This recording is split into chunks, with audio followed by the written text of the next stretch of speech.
오늘 제목은 하나님의 행정명령, 이런 제목입니다. 따라합시다. 하나님의 행정명령. 하나님의 행정명령이란 단어는 일반적으로 사용하지 않죠. 그런데 이 말을 사용한 이유가 코로나19로 인해서 정부가 교회에 행정명령을 했습니다. 주로 소모임 관련이죠. 정교가 분리되기 때문에 아무리 정부라고 해도 교회에 대해서, 종교에 대해서 예배를 드리지 못하도록 하는 것은 있을 수가 없습니다. 그것을 정부도 잘 알고 있죠. 그러니까 소모임을 금지한다고 얘기를 하는 것이죠.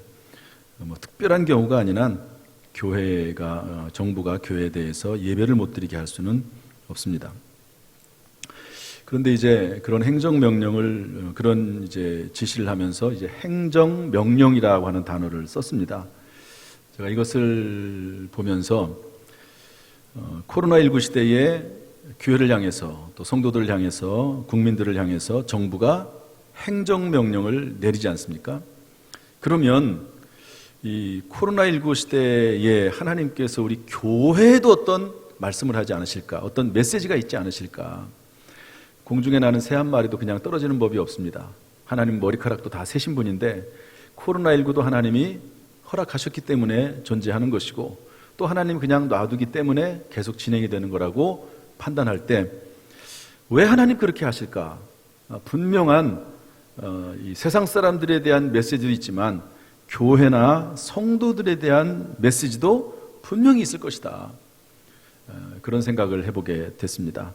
그러는 중에 사사기 말씀을 통해서 이게 하나님의 명령일 수 있겠다. 코로나19 시대에 교회를 향한 하나님의 지시일 수 있겠다 하는 생각이 들어서 잠시 좀 나눠보려고 합니다. 참고로 정부에서 소모임을 금지하는 그런 행정명령을 했지만, 그렇다고 해서 정부가 모든 지자체, 예를 들어서 저기 제주도나 당진이나 모든 곳에 다 하나하나 다 일부러 점검할 수는 없거든요. 그래서 그 실제적인 어떤 실천은 지자체에 맡겼습니다.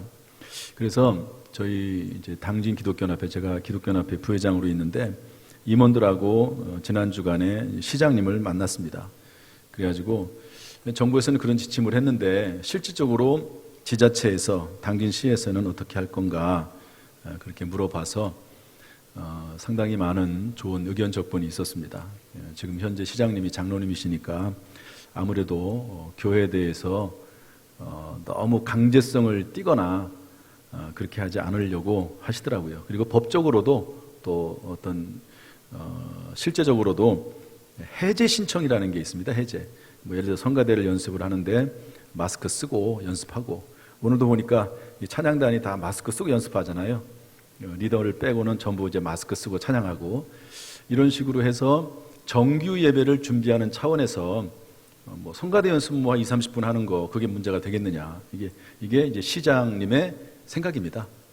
그러니까 그런 것들도 서로 조절을 해 나가면서 지금 진행하고 있다. 여러분들이 이해를 하시면 좋을 것 같습니다. 어쨌든 오늘 하나님의 행정명령, 코로나19 시대의 교회를 향한 행정명령이 뭘까? 조금 더 넓혀보면 험악한 세상을 살아가는 그리스도인들을 향한 하나님의 권면의 말씀은 뭘까 하는 것이 오늘의 주제입니다.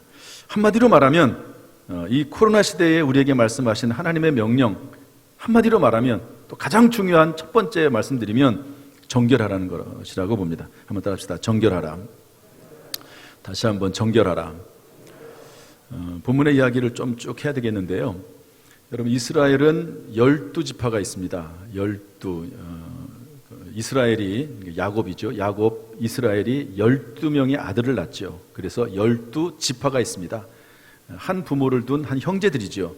그 지파들이 계속 종족을 번식시켜 나가서 하나의 국가를 이루게 됐는데, 어느 날 이런 일이 생겼습니다. 이 레위 지파, 지금으로 말하면 제사장, 또 목회자의 역할을 감당하는 그런 지파라고 볼 수 있습니다. 그런데 그 지파가 첩을 하나 뒀는데, 그러니까 이게 이제 구약 성경에 이 시대가 얼마나 불합리하고 악한 시대인지, 하나님의 율법의 말씀을 어기는 시대인지를 알 수가 있습니다. 제사장, 제사 업무를 담당하는 사람이 첩을 두고 있으니까 하나님이 기뻐하시지 않는 그런 시대라고 볼 수 있습니다.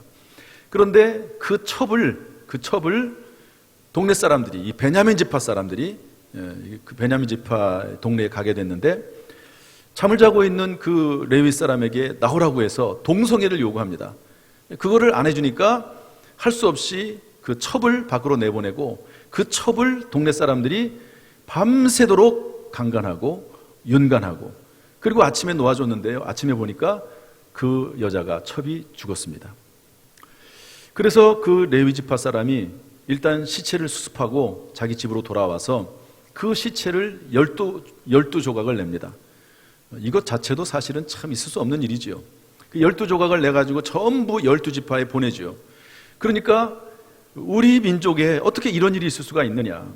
사람을 밤새도록, 더구나 레위지파 사람을 밤새도록 그렇게 못된 짓을 할 수가 있느냐. 그래서 미스바에 11지파 사람, 이 베냐민 사람만 빼고 11지파가 다 모입니다. 군인들이 모이는데 약 40만 명이 모이게 되죠. 그래서 서로 분노하고, 그래서 요청을 합니다. 레위지파, 베냐민 지파 사람들에게 요구하기를, 그렇게 못된 짓을 한 사람들을 우리에게 줘라, 우리에게 내보내라. 그럼 그들을 죽이고 끝내버리겠다. 그랬더니 베냐민 지파 사람들이 말을 듣지 않습니다. 그래서 할 수 없이 이제 11지파와 그리고 베냐민 지파 한 지파가 서로 전쟁하게 된다 하는 내용이 오늘 본문의 말씀입니다. 그래서 이제 전쟁을 하는데, 여러분 11지파는 40만 명이고요. 여기 베냐민 지파는 한 2만 5천 명 정도밖에 되지 않는 그런 군대입니다. 이게 전쟁을 해서 싸우게 되는데, 놀랍게도 40만 명이나 되는 이 이스라엘 11지파가 전쟁에서 집니다. 하나님 앞에 나와서 막 울죠. 그랬더니 하나님이 또 전쟁에 나가라는 거예요. 그래서 또 싸웁니다. 그랬더니 더 놀랍게도 이 군대가 또 집니다. 하나님 앞에 나와서 또 울면서 기도합니다. 울면서 금식하고 번제와 화목제물을 드리고 법궤를 가져다가 제상을 불러다가 하나님 앞에 기도하면서 하나님 앞에 또다시 물어보니까 전쟁에 나가라고 합니다. 그래서 전쟁에 나가서 세 번째에서는 싸움에서 이기게 됐다 하는 내용이 오늘 본문의 말씀입니다. 왜 이 11지파가 졌을까? 명분도 있고 군대도 많고, 그런데 왜 졌을까? 하나님의 지시를 받아서 했는데도 불구하고 왜 전쟁에 졌을까? 이런 질문을 40일 작전 기도회 가운데 어떤 분이 하셨어요. 그래서 제가 답하기를, 비록 베냐민 지파 사람들이 엄청난 죄를 저질렀지만 이스라엘 백성들도 우상 숭배하고 또 레위 지파가 첩을 두고 이러면서 형편없었거든요. 그러니까 하나님께서 일단 기본적으로 이 베냐민 지파 사람들을 치기 전에 이스라엘 백성들을 먼저 심판하신 것이다 하는 얘기를 제가 했습니다. 그리고 성경 말씀을 더 보면 그 심판은 동시에 하나님의 백성들을 정결케 하는 과정이었습니다. 회개를 하고 하나님 앞에 번제와 화목제를 미리 드리고 그리고 전쟁에 나갔으면 좋은데, 그렇게 하지 않으니까 하나님께서 먼저 심판하신 다음에, 그리고 나중에 이런 여러 가지 정결케 하는 일들을 행하게 하신 다음에 결국에서 전쟁에 승리하게 하시는 것을 볼 수가 있습니다. 여러분, 하나님은요, 우리 하나님의 백성들이 무엇보다도 정결케 되기를 원하신다는 것을 알 수 있습니다. 여러분, 코로나19 시대에 하나님께서 우리에게 하시는 말씀이 제 생각에는 그래요. 지금까지 물론 예수를 잘 믿고 신앙생활 잘 해왔지만, 그런 하나님 어떤 생각이 있으셔서 더 한국교회가 정결케 되고 더 예수 그리스도를 의지하라고 이런 코로나19 시대를 허락하지 않으셨나 하는 생각을 해보게 됩니다. 여기에 관련해서 출애굽기 4장 24절부터 26절 말씀을 좀 살펴볼 텐데요, 우리 한번 읽어보도록 하겠습니다. 다 같이 읽어보죠. 시작. 모세가 길을 가다가 숙소에 있을 때에 여호와께서 그를 만나사 그를 죽이려 하신지라. 십보라가 돌칼을 가져다가 그의 아들의 포피를 베어 그의 발에 갖다 대며 이르되 당신은 참으로 내게 피난 편이로다 하니 여호와께서 그를 놓아주시니라. 그때 십보라가 피난 편이라 함은 할례 때문이었더라. 여러분, 모세가 하나님의 명령을 받아서 이스라엘 백성들을 구출하기 위해서, 애굽에서 탈출시키기 위해서, 노예 생활을 청산하게 하기 위해서 하나님의 사명을 받아서 애굽으로 가는데, 갑자기 하나님께서 모세를 죽이시려고 합니다. 모세를. 그것을 보는 순간 그 안에 십보라가 돌칼을 가져다가 그의 아들의 포피를 베입니다. 할례를 행하는 거지요. 이것을 보면은요, 남편이 아마도 모세가 아들, 하나님의 백성의 표시이고 정결 예식인 이 아들의 포피를 할례를 행하자, 그렇게 요구했던 것 같아요. 그런데 십보라가 말리는 겁니다. 말려서 못했는데 남편을 죽이려고 하니까 할 수 없이 십보라가 그의 아들의 포피를 베어서 할례를 행하는 것을 볼 수가 있습니다. 무슨 의미입니까? 하나님의 거룩한 사역을 위해서 일단 기본적으로 정결 예식을 행해야 되고, 그리고 하나님의 백성 자녀라고 하는 표시를 해야 된다는 것을 말씀해주고 있는 것입니다. 따라서 세상 사람들은 어찌 될지 몰라도, 세상 사람들은 여기에 구애받지 않는다 할지라도, 예수 믿는 사람들은 거룩한 어떤 사역을 해나갈 때, 또 거룩한 어떤 일을 해나갈 때 무엇보다도 정결한 가운데 행하기를 원하시는 것이 하나님의 뜻이라는 것을 알 수가 있습니다. 그래서 여러분, 제가 가끔 드리는 말이지만, 잘하는 것도 중요하지만 결정적인 흠이 없는 것은 더 중요합니다. 한번 따라합시다. 잘하는 것도 중요하지만 결정적 흠이 없는 것은 더 중요하다. 특별히 지위가 높을수록 더 마찬가지입니다. 지난 주간에 서울시장이 자살을 했습니다. 충남도지사 또 부산시장 다 똑같은 일로 인해서 어려움을 당하고 있습니다. 이분들 전부 다 공적이 있는 분들이죠. 훌륭하신 분들입니다. 그러나 결정적인 흠이 있으면, 더구나 그 지위가 높으면 높을수록 결정적인 흠이 있으면 참 어렵게 되는 것이죠. 그래서 무슨 일을 잘 한다는 거 물론 중요해요. 그러나 잘하면 잘할수록, 더 잘하면 잘할수록 흠이 없어야 된다 하는 것도 꼭 잊어서는 안 됩니다. 특별히 그리스도인들은 그런 면에서 더 정결해야 되고 더 새롭게 되어야 하는 것이죠.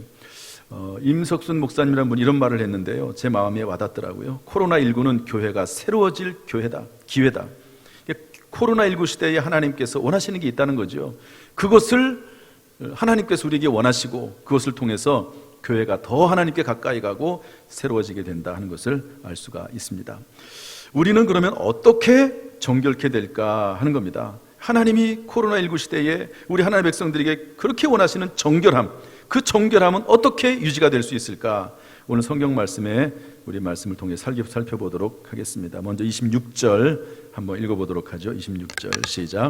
이에 온 이스라엘 자손 모든 백성이 올라가 베델에 이르러 울며 거기서 여호와 앞에 앉아서 그날이 저물도록 금식하고 번제와 화목제를 여호와 앞에 드리고.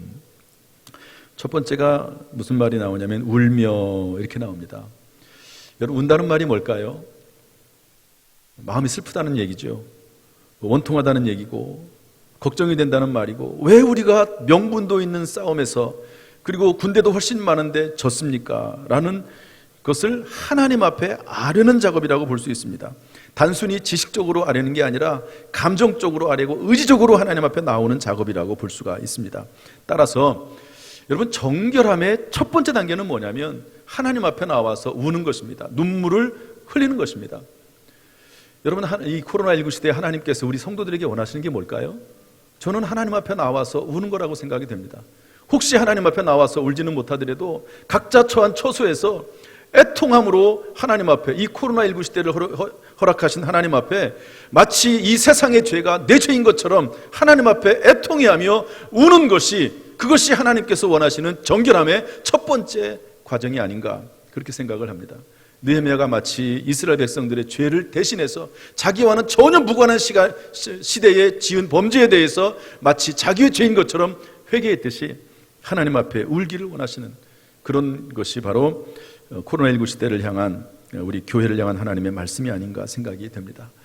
여러분, 하나님 앞에 더 간절히 울고 또 하나님 앞에 더 간절히 눈물을 보이고 하나님께 가까이 가는 저와 여러분 될 수 있기를 주님의 이름으로 축복합니다. 두 번째로는 금식했다는 말이 나와 있습니다. 금식도 마찬가지죠. 하나님 앞에 더 가까이 가는 겁니다. 성경에서 말하는 금식은 이사야서 58장 6절 8절 보면, 우리 앞부분 한번 읽어보겠습니다. 이사야서 58장 6절 8절 다 같이 시작.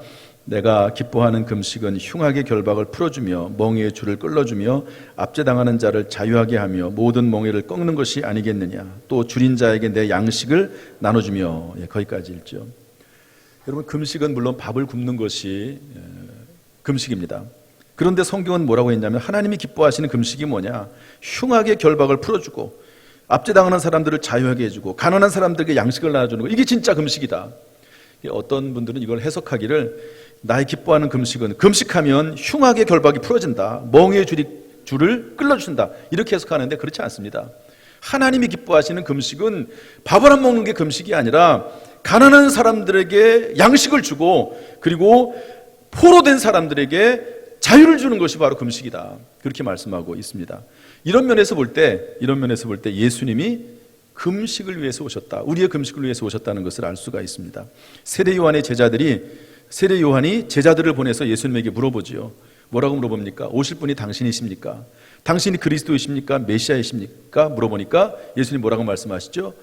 포로된 자에게 자유가 선포되고 가난한 자에게 복음이 선포된다. 예수님께서 그렇게 하신다는 거죠. 무슨 말입니까? 똑같은 구약의 금식에 대한 구절을 그대로 예수님이 하신 것입니다. 다시 말해서 예수님이 자유를 주시고 예수님이 복음을 전파하신 분이라는 거죠. 금식의 의미가 예수 그리스도 안에서 이루어진다라고 하는 것을 말씀해주고 있습니다. 결국 금식도 뭐냐? 예수 그리스도로 해석이 될 수가 있는 것이죠. 그리고 나서 이제 번제, 화목제 계속 나옵니다. 여러분, 번제는 뭡니까? 번제는 양이나 소나 염소를 불태워서 하나님 앞에 드리면서 속죄하는 겁니다. 그런데 이 번제도 예수님을 의미합니다. 베드로전서 1장 9절 말씀 한번 다 같이 읽어보겠습니다. 시작. 오직 흠없고 점없는 어린 양 같은 그리스도의 보배로운 피로 된 것이니라. 어린 양 하나를 하나님 앞에 번제로 드리는데 그 번제로 드리는 어린 양이 바로 누구냐? 예수 그리스도다 하는 것입니다. 또한 화목제물도 마찬가지입니다. 우리 로마서 3장 25절 말씀 다 같이 읽어보겠습니다. 시작. 이 예수를 하나님이 그의 피로써 믿음으로 말미암는 화목제물로 세우셨으니 이는 하나님께서 길이 참으시는 중에 전에 지은 죄를 간과하심으로 자기의 의로우심을 나타내려 하심이니, 예수님이 하나님과 인간을 화목케 하는 화목제물이 되신다는 것이죠. 제가 휴대폰이 고장이 났습니다. 지난 금요일 날 이제 충전하느라고 꽂아놓고 잠을 잤는데 아침에 일어났더니 먹통이 됐어요. 그래서 왜 그런가 이제 AS 센터를 찾아갔더니 메인보드가 고장이 났다고. 두 가지 이유인데 하나는 배터리가 고장이 났든지 메인보드가 고장이 났는데, 메인보드는 배터리 갈아가는 거는 쉬운데 비용도 싼데 메인보드를 가는 것은 한 30만 원 든대요. 그래서 이제 그걸 바꿔야 되게 됐습니다. 핸드폰이 없으니까 얼마나 불편한지 몰라요. 핸드폰은 뭡니까? 사람과 사람 사이를 연결시켜주는 하나의 도구 아닙니까? 그런데 예수님이 어떤 분이시냐? 하나님과 사람 사이를 연결시켜주는 중보자가 되신 분이 바로 예수 그리스도이시죠. 그런 것처럼 여기 이스라엘 백성들이 전쟁에 나가서 패했지만 하나님 앞에 나와서 울면서 금식하고 번제와 화목제를 드리는 이 모든 것들이 전부 예수 그리스도를 상징한다고 볼 수가 있습니다. 따라서 여러분, 이 코로나 시대에 하나님께서 우리에게 요구하시는 것이 무엇이냐? 더욱 간절히 하나님을 찾고 더욱 간절히 하나님과의 영적인 관계를 맺고 그리고 하나님과 새로워질 것을 요구하는 것이 바로 코로나19 시대를 향한 하나님 우리에게 하신 행정 명령이 아닌가, 그렇게 생각이 됩니다. 여러분, 27절 말씀, 28절 말씀을 제가 생략을 할게요. 하나님의 언약궤, 이것은 말씀과 기도를 의미합니다. 아론의 손자인 엘르아살의 아들 비느하스, 이건 적통 제사장을 의미합니다. 여러분, 제사장은 누구를 말하죠? 히브리서 10장 12절 14절 보면 오직 예수 그리스도가 한 번의 제사로 영원히 온전하게 제사를 드린 바로 제사장이 되시는 것이지요. 이런 상황 가운데 맨 마지막에 보면 27절에 보면 여호와께 여쭈었다고 되어 있습니다. 여러분, 첫 번째 전쟁, 두 번째 전쟁 하나님 앞에 물어보긴 했어요. 그러나 하나님 앞에 번제, 화목제물, 법궤, 제사장 아무것도 없이 하나님 앞에 나왔습니다. 그런데 두 번의 전쟁에서 실패하고 나서는 하나님 앞에 나와서 번제를 드리고 화목제물을 드리고, 다시 말해서 예수 그리스도를 의지하고 오직 예수를 바라보는 가운데 승리하게 됐다 하는 것을 알 수가 있습니다. 말씀을 정리하겠습니다. 이 모든 것을 살펴볼 때 결국 정결함은 예수 그리스도 안에서 주어지는 겁니다. 지금 저와 여러분이 말하는 정결함은, 성경이 말하는 정결함은, 참된 정결함은 도덕이나 윤리보다도 더 초월적인 예수 그리스도 안에서 주어지는 정결함입니다. 예수 피로 정결케 되었고 예수 보혈로 새롭게 됐다는 것을 인식하는 것이고 믿는 것이라고 볼 수가 있습니다.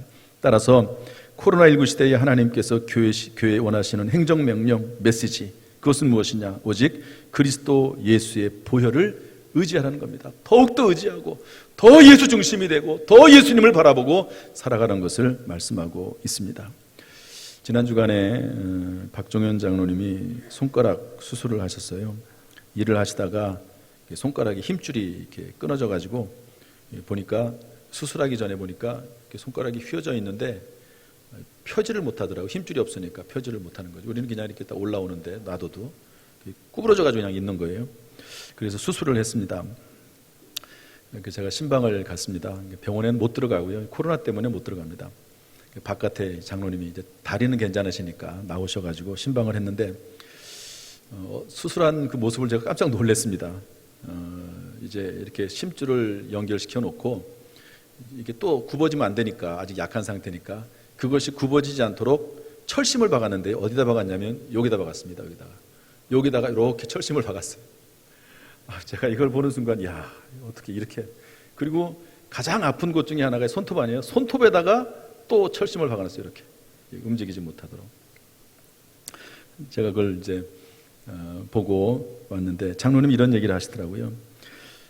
수술할 때는 마취를 하니까 잘 몰랐는데 마취가 깨니까 이틀 동안은 너무너무 아파가지고 어떻게 할 수가 없는 거죠. 막 너무너무 아파가지고. 보통 고문할 때 여기다가 고문을 하잖아요. 옛날에 일제시대에 보면 진통제를 먹어도 소용이 없는 겁니다.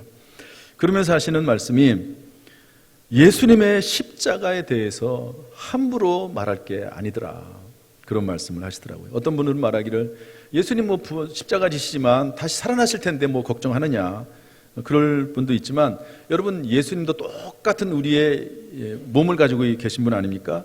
그런데 손에 못에 박히시고, 양손에, 양발에 못이 박히시고, 창에 찔리고, 온몸에 채찍에 맞고, 머리에 가시관을 쓰시고, 더구나 마취도 없이 진통제도 없이 그렇게 됐다는 것을 생각을 해보면, 예수님의 십자가 사건이 보통 일이 아니고 함부로 말할 일이 아니다. 우리의 죄를 대신해서 십자가에서 죽으신 예수 그리스도, 그분의 고통과 순환은 상상을 초월하는 고통이다 하는 이제 그런 이야기를 들었습니다. 여러분, 코로나19 시대 두렵지요. 다들 걱정이 많고, 그래서 예배 안 나오시는 분들도 많습니다. 벌써 한 4개월, 5개월 지났죠. 4개월 딱 터지자마자 4개월, 5개월 동안 예배 한 번도 안 나오는 분들도 있습니다. 물론 여러 가지 사정이 있어서 못 나오기도 하지만, 이럴 때일수록 우리의 마음은 더 예수 그리스도, 이런 시대일수록 더 예수 그리스도를 의지하고 예수 그리스도로 정결케 되고, 내가 예수 그리스도 보혈로 제신 받았다라고 하는 것을 더 깊이 깨닫고 주님 앞에 나가는 그런 모습이 저 여러분 가운데 있기를 주님의 이름으로 축복합니다. 은혜 아니면 살 수가 없네, 천부의 오지옵소서. 제가 요즘 많이 하는 찬송인데요, 천부의 오지옵소서 찬송 한 곡 하고 말씀을 마치도록 하겠습니다. 천부의 오지옵소서 280장입니다.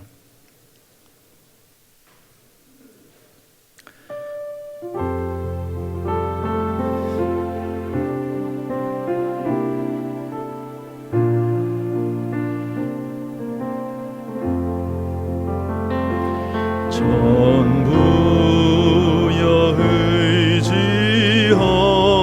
의지옵소서. 손 들고 옵니다.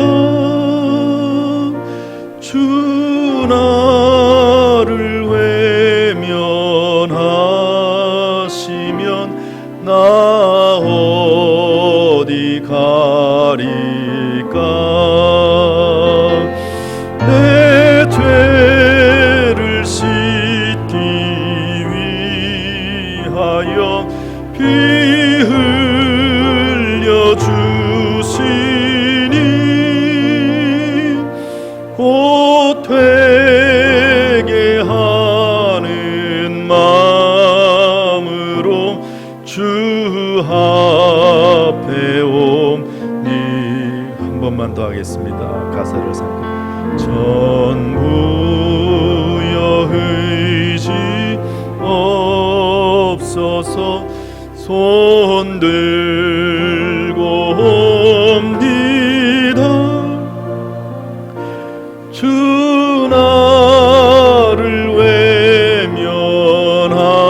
외면하시면 나 어디 가리까 내 죄를 씻기 위하여 피 흘려 주시니 곧 되게 하는 마음으로 주 앞에 옵니다.